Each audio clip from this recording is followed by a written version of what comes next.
ಒಂದು ಕಾಡಿನಲ್ಲಿ ಒಂದು ಮರದ ಮೇಲೆ 2 ಗಿಳಿಗಳು ವಾಸಿಸುತ್ತಿದ್ದವು. ಒಂದನ್ನು ರಾಜಮನೆತನದ ಜನರು ಹಿಡಿದು ಅರಮನೆಗೆ ಕೊಂಡೊಯ್ದರು, ಮತ್ತೊಂದು ಕಾಡಿನಲ್ಲೇ ಉಳಿಯಿತು.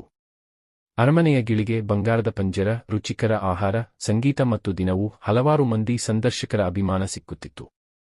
ಆದರೆ ಅದು ಸ್ವತಂತ್ರವಿಲ್ಲದೆ ಬದುಕುತ್ತಿತ್ತು. ಇನ್ನೊಂದು ಗಿಳಿ ಕಾಡಿನಲ್ಲಿ ಸ್ವತಂತ್ರವಾಗಿ ಹಾರುತ್ತಾ ಇಷ್ಟವಾದ ಆಹಾರ ಹುಡುಕಿಕೊಂಡು ಬದುಕುತ್ತಿತ್ತು. ಅದು ಮಿಡಿದಾಗ ಭಾವನೆಗಳಿಂದ ಮಿಡಿಯುತ್ತಿತ್ತು, ಹಾಡಿದಾಗ ಅದರ ಮನಸ್ಸು ತುಂಬಿ ಹರಿಯುತ್ತಿತ್ತು. ಇದು ಹೊರಗಿನ ಜಗತ್ತನ್ನು ಆನಂದಿಸುತ್ತಿದ್ದರೆ, ಅರಮನೆಯ ಗಿಳಿ ಸೊಗಸಿನ ನಡುವೆಯೂ ಬೇಸರದಿಂದ ಬದುಕುತ್ತಿತ್ತು. ಒಂದು ದಿನ ಕಾಡಿನ ಗಿಳಿ ಅರಮನೆಯ ಬಳಿ ಬಂದು ಸಡಗರದಿಂದ ಹಾಡಿತು. ಪಂಜರದ ಒಳಗಿನ ಗಿಳಿ ಆ ಧ್ವನಿಯಲ್ಲಿ ಸ್ವಾತಂತ್ರ್ಯದ ಸುವಾಸನೆ ಕಂಡಿತು. ಅದು ತನ್ನ ಬಂಧನದ ಬದುಕು ಕುರಿತು ಆಲೋಚಿಸಿ ನಿಜವಾದ ಸಂತೋಷ ಹೇಗಿರಬೇಕು ಎಂದು ಅರಿತುಕೊಂಡಿತು. ಅದನ್ನು ನೋಡಿ ರಾಜ್ಕುಮಾರನಿಗೆ ಬೇಸರವಾಯಿತು. ಆತ ಪಂಜರದ ಬಾಗಿಲು ತೆರೆಯಲು ಆದೇಶ ನೀಡಿದ. ಗಿಳಿ ತಕ್ಷಣ ಹೊರಬಂದು ಹಾರಿತು.